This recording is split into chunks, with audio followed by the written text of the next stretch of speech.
Silva, propuesto candidato a la vicepresidencia por el Partido Colorado, aunque todavía no confirmado como tal, es el invitado de hoy en Informe Capital para protagonizar la entrevista. Robert, bienvenido a TV Ciudad una vez más. Muchas gracias por la invitación, un gusto estar acá. Recién decía, propuesto candidato, pero todavía no formalizado. Eso tiene que ver con lo que viene. El Partido Colorado está a la espera de que la Corte Electoral responda a la consulta realizada la semana pasada por el comando del candidato presidencial Ernesto Talvi con respecto a si Robert Silva está habilitado para completar la fórmula. Con la intención de dedicarse a la campaña electoral, poco antes Silva ya había dejado su cargo en el CODICEN, consejo que gobierna la Administración Nacional de Educación Pública. Allí representó al sector docente tras ser elegido a través de una lista alternativa a la respaldada por los sindicatos. Quienes cuestionan su postulación interpretan que renunció tardíamente, en el entendido de que a un aspirante a la vicepresidencia le valen las mismas exigencias que a un candidato a legislador, es decir, no ocupar cargos en directorios de entes autónomos al menos un año antes de las elecciones. Quienes asesoran legalmente al Partido Colorado, en cambio, manifiestan que la vicepresidencia está definida en el capítulo de la Constitución que refiere al Poder Ejecutivo y, por ende, eximen a las personas aspirantes a ocuparla de las exigencias que recaen sobre quienes pugnan por cargos legislativos. Independientemente de la resolución de la Corte, durante la campaña, Silva será un referente colorado en asuntos de educación. Abogado, oriundo de Tacuarembó y docente con formación en diversas áreas, también ocupó cargos en la dirección de la enseñanza mientras gobernaba su partido. Al proponerlo como compañero de fórmula, Talvi apeló a reafirmar una idea varias veces manejada antes de las internas, poner a la educación en el centro de su propuesta de gobierno. Silva, además de ser una sorpresa, ¿no?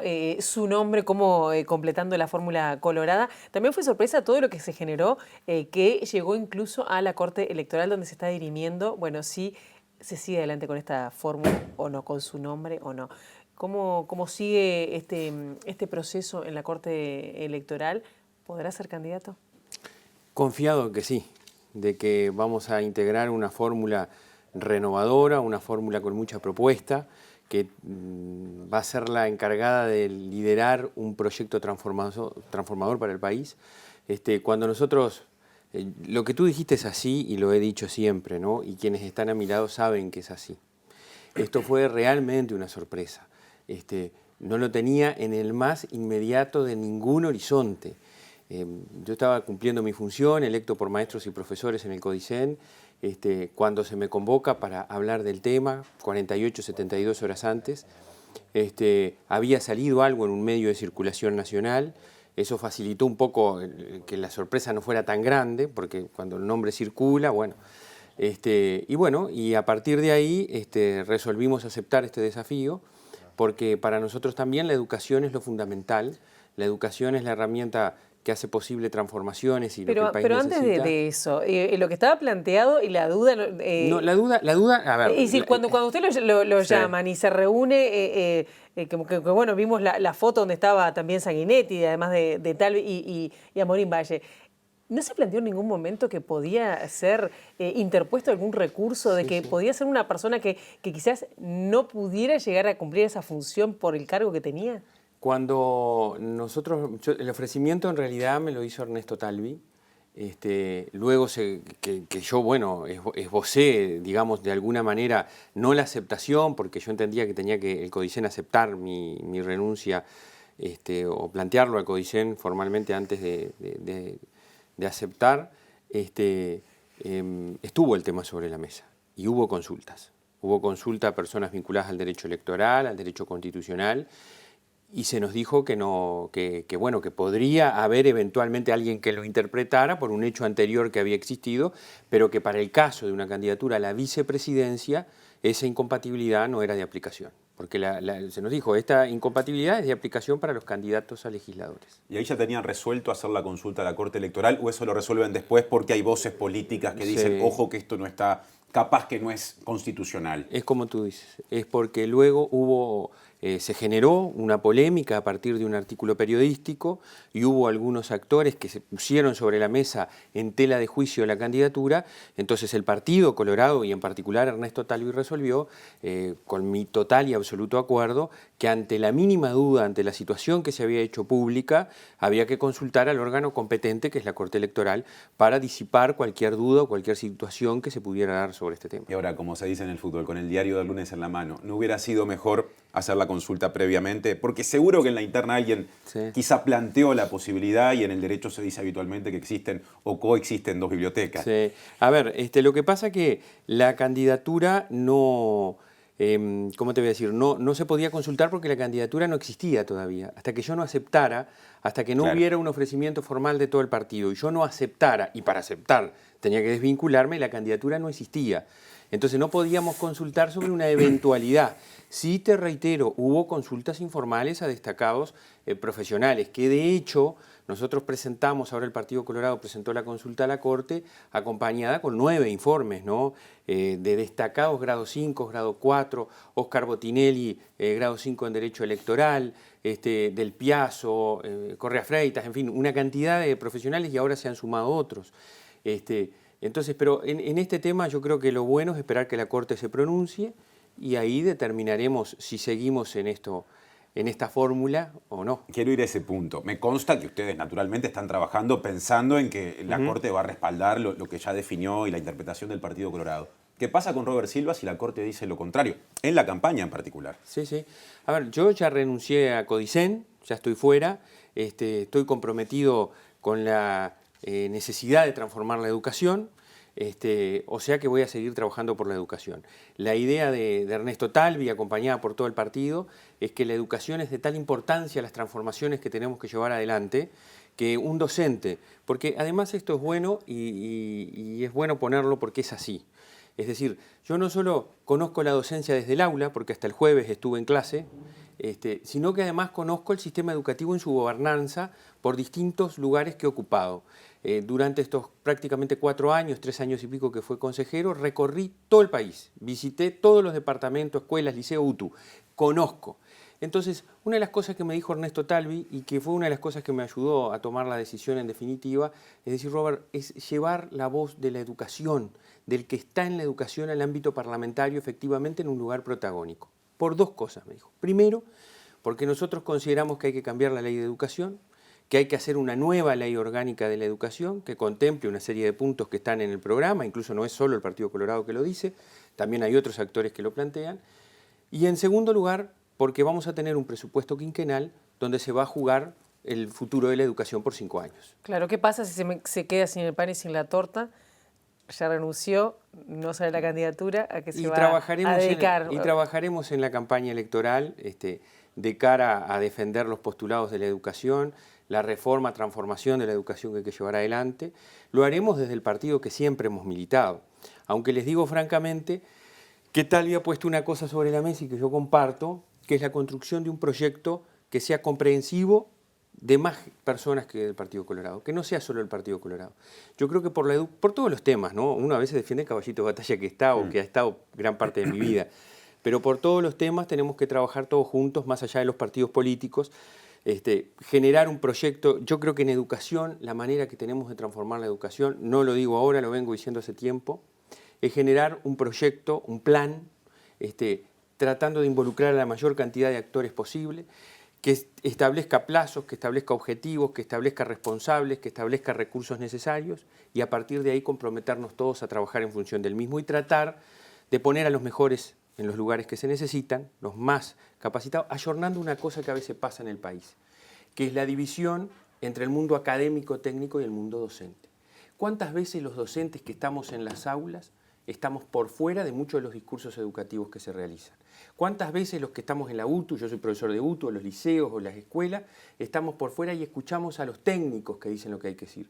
Que no es que exista un divorcio, es un falso divorcio, pero creo que tenemos que amalgamar al mundo docente con el mundo técnico, académico, conjugar esfuerzos y tratar de todos juntos, con el poder político que tienen que intervenir, con los representantes de los docentes que tienen que intervenir, con todos los docentes, tratar de llevar un proyecto de país adelante. Más, porque se ha dado esta discusión en los últimos días, ¿no? más cogobierno, más participación a nivel de los de los gobiernos de la educación, de los sindicatos, de los docentes, de los estudiantes? Yo tengo excelente relación con la mayoría de los sindicatos. A mí, colegas de ustedes digamos, estas conversaciones que estamos teniendo por esta situación me plantean y me dicen, bueno, usted que está enfrentado a los sindicatos. Yo no estoy enfrentado a los sindicatos. Yo lo que tuve fue una situación puntual con un grupo de profesores de Montevideo que sin hablar conmigo, sin preguntar qué era lo que había pasado, de la noche a la mañana sacaron una declaración declarándome persona no grata. Pero eso no son todos los sindicatos. Lo que pasa es que cuando el público en general mira, dice, bueno, son todos los sindicatos, y no es así, es un grupo. Pero además que creo que con una actuación que no es propia de los docentes. Claro, pero yo me refiero a más participación en los niveles de gobierno, de estudiantes, de sindicatos docentes, de sindicatos de funcionarios. Los sindicatos tienen que ser sindicatos y no tienen que gobernar. Los que tienen que gobernar son los que están en los cargos de gobierno. Y los que tenemos que gobernar somos los representantes de los docentes. En el caso nuestro, ¿verdad? De los que somos electos, los que yo no soy más, ¿no? Pero los que éramos electos, los que están en los cargos electos por los docentes son los que tienen que gobernar. El sindicato tiene que representar al conjunto de docentes que están afiliados, tiene que velar por sus condiciones de trabajo, por el cumplimiento y respeto de sus derechos, y los que están en el gobierno tienen que gobernar. ¿Tiene que haber un divorcio entre uno y otro? No, tiene que haber un diálogo permanente. Pero cuando llega el momento de tomar decisión, la decisión se toma acá. Ahora, yendo a la pregunta que usted decía, Robert, le han hecho en muchos medios en estos días, a partir de su vínculo con los sindicatos. Usted fue electo en representación de docentes y profesores. Había 2 cargos, usted encabezó una lista que no estaba vinculada a los sindicatos. El otro cargo lo ocupó la lista que tuvo la mayoría de los votos, que sí estaba vinculada a los sindicatos. Quizá la pregunta va por ese lado, es decir, habiendo usted elegido legítimamente una posibilidad de representación, ¿qué vínculo tiene con quienes tienen otra visión, que es la de darle más participación al poder sindical? Sí, tenemos muy buen vínculo. Creo que hay diferencias entre los distintos sindicatos de la educación, no son todos lo mismo. Yo tengo excelente vínculo con los que estaban en los cargos, siempre partiendo de esa premisa, ¿no? Yo siempre sostuve, y a veces no gusta lo que digo, pero es así, en educación no hay cogobierno, está el sindicato, está el gobierno, están las ATD. Cuando hay cuestiones técnicas a resolver y a discutir hay que ir a las ATD, que son los órganos técnicos asesores establecidos por ley. Cuando hay cuestiones de condiciones de trabajo, los sindicatos. Cuando hay cuestiones de gobierno, el gobierno, todos. Los representantes, docentes también, obviamente, son parte del gobierno. Claro, usted lo que diferencia es una cosa ser representante de trabajadores y otra de un sindicato en el caso del CODICEM. Claro, exacto. Nosotros teníamos esa diferencia. Nosotros no representábamos. Y quien quedó en nuestro lugar, que es el maestro Óscar Pedroso, que era el inspector departamental de Salto, de Educación Inicial y Primaria, no representa a los sindicatos, no representa al gobierno y no representa a ningún partido político. Representa a los docentes. Fue electo por una lista independiente. Uno de los principales temas o caballitos de batalla en la campaña de Ernesto Talvi tiene que ver con la creación, el anuncio de creación de 136 liceos, exactamente. ¿Qué impacto se busca generar con esta medida? ¿Qué tan relevante puede llegar a ser como para cambiar y ser ese caballito de batalla que propone Talvi? Talvi se inspira en una propuesta que él trabajó de un centro educativo en una zona de contexto de Montevideo y yo digo que está bien, la comparto. Creo que la propuesta de los 136 liceos ubicados en zonas de mayor vulnerabilidad del país para atender a 80.000 niños, 80.000 jóvenes que están en situación de vulnerabilidad es muy buena, no solo porque tiene las particularidades propias que se describen en el programa de gobierno, sino porque también está emparentada con las mejores tradiciones de las cosas que se vienen haciendo en la educación. Cuando yo leo muchas de las cosas que se proponen hacer con esos liceos, es primo hermano de las escuelas de tiempo completo, claro, porque son de 1998. Porque ¿qué tiene? A ver, repasemos, porque a veces se pone, es la privatización de la educación. Yo lo que le pido a la gente, mire, antes de tomar posición, respetuosamente lo hago, ¿no? Cada uno es libre y señor de sus actos, pero digo, antes de tomar posiciones es informarse, verificar si lo que se dice es así. Por ejemplo, acá se dice, bueno, hay una propuesta de privatización de la educación a través de 136 liceos. Los 136 liceos son públicos. No sé cómo se van a privatizar, cómo se va a privatizar. Segundo, establecen cuestiones, extensión del tiempo pedagógico. Actividades ellos le llaman de aprendizaje de excelencia, de fuerte componente y mejora pedagógica, apuntando a mejorar los aprendizajes, lo vincular, lo emocional. salud, atención de la salud, alimentación, deporte, trabajo en conjunto con las familias y con la comunidad, relacionando y generando una comunidad con el contexto en el cual el centro está inserto. Eso es muy similar a lo que el país ha venido haciendo un esfuerzo desde 1998 a la fecha, y ya hay casi 300 escuelas de tiempo completo. ¿Tá? Entonces, ¿cuál es el impacto que se quiere dar? Una cosa que el país necesita. Nosotros necesitamos, porque está comprobado que da buenos resultados, que en los contextos más vulnerables tengamos ese tipo de educación para atender por mayor tiempo, para brindar mayores oportunidades, para continentar algunas falencias que en esos contextos existen, una educación de este tipo. Entonces los 136 liceos apuntan la media a eso. Por supuesto que el programa tiene otras cosas. Tenemos que avanzar en el tiempo completo en el primer quintil de la sociedad de escuelas, porque ustedes saben que solo el 13% del quintil 1 tiene tiempo completo en el Uruguay, a pesar de los años que hace que estamos con las escuelas de tiempo completo. Y de esos 300 centros que usted mencionaba. Claro, y de esos 300, solo el 13% está ubicado en el quintil 1. Hay un problema de distribución en el territorio. Hay un problema de distribución porque yo creo que empezó una cosa que está muy bien también. Yo creo que las escuelas de tiempo extendido están muy bien porque son una oferta a la clase media también. Claro, yo iba a decir, porque si están apuntando al quintil más bajo, entonces van a decir, bueno, van a ser escuelas para pobres. No. Y no van a querer hacer los de la clase media cuando en realidad tendría que ser una oferta para todos. Tiene que ser, y es lo que se está haciendo actualmente. Tú sabes que existe diferencias, ¿verdad? Entre la escuela, incluso en los liceos, entre la escuela de tiempo completo y la escuela de tiempo extendido.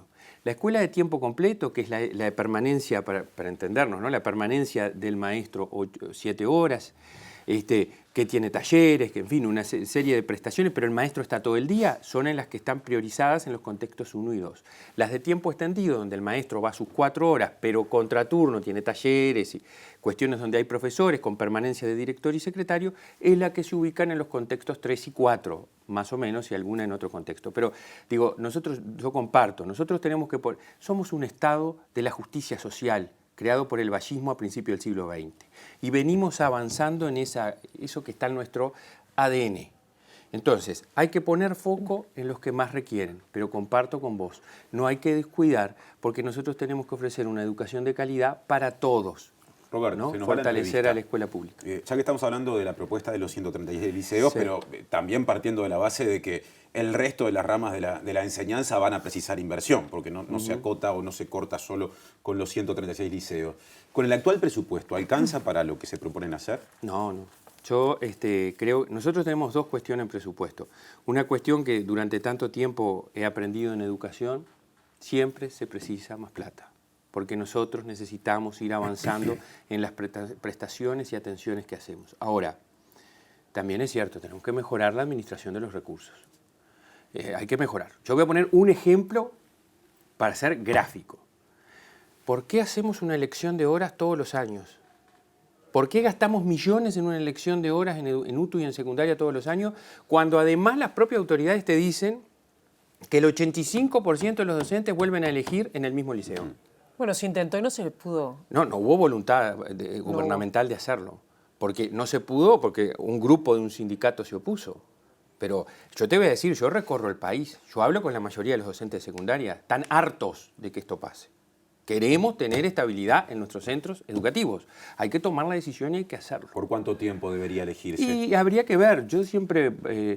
primaria, tú sabes, conoces primaria. Primaria tiene por lo menos 3 años y después puede trasladarse.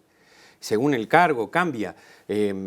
Los maestros, yo digo, no, pero ¿por qué lo hace primaria y por qué no lo puede hacer secundaria YouTube? ¿Por qué no da estabilidad? ¿Por qué no permite generar comunidad educativa? Y después, obviamente, si hay circunstancias que ameritan el traslado, habrá permutas, habrá resignación de cargo. Todo lo que tiene primaria, no hay que inventar mucho, ¿eh? Miren que hay que mirar lo que hace primaria y tratar de hacerlo acá. En fin, creo que necesitamos organizar nuestro presupuesto, optimizar el uso de los recursos y necesitamos más plata. ¿El 6% es un número posible? Yo nunca fui muy partidario, ¿sabés?, de poner porcentajes. Sí, capaz que más o capaz que un poco menos. Hoy hemos avanzado mucho.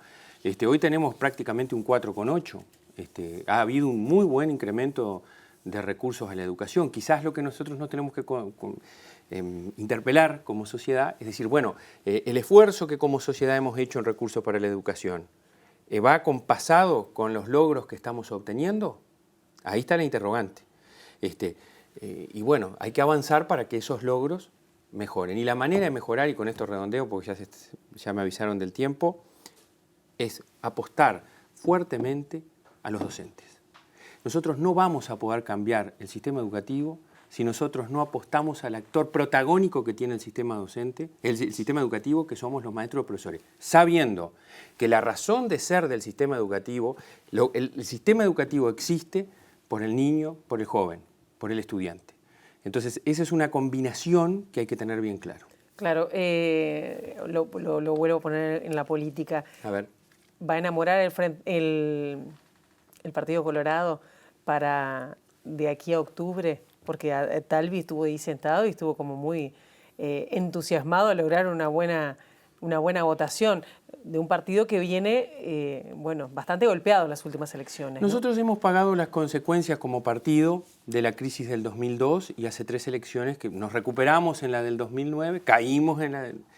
Yo te voy a decir la verdad que estoy muy esperanzado porque creo que tanto Ernesto Talvi como yo somos una demostración de un partido renovado, de un partido que pone a personas que no tenemos antecedentes políticos. Yo lo que tengo es militancia. Yo soy un militante colorado de allá de Tacuarembó cuando era chico, que me llevaba mi padre a las caravanas. Pero tengo militancia, no tengo antecedentes. Lo que sí tengo es muchas ganas de trabajar por el país, asumí esta responsabilidad con ese compromiso. Talvi tampoco tiene antecedentes políticos, hay una renovación en los cuadros técnicos militantes y también hay un partido que respeta su tradición y que tiene una cosa que es fundamental, está unido. Somos el partido que tuvimos una campaña electoral en la interna de guante blanco, como se dijo. En algún momento hubo algún ¿En cuál? A ver, cuando... Y decime si no estuvieron muy bien. ¿Qué pasó con eso de que Talvi dijo, no, presidente Sanguinetti, forme su cuadro? ¿En qué terminó? Que el Partido Colorado pasó los 180.000 votos que nadie lo preveía. ¿Va a ir encabezando alguna lista del Senado? No, porque ahí sí tengo la inhibición. Porque el 201... O sea que se la juega todo por el todo. Todo por el todo por la vicepresidencia. Y si no, seguiremos trabajando por la educación. Bueno, si empieza la campaña como candidato a la vicepresidencia, seguro, esperemos antes de octubre tenerlo de nuevo. Bueno, muy bien. Con Hasta la mucho próxima, gusto. Robert. Gracias por la invitación, muy amables como siempre.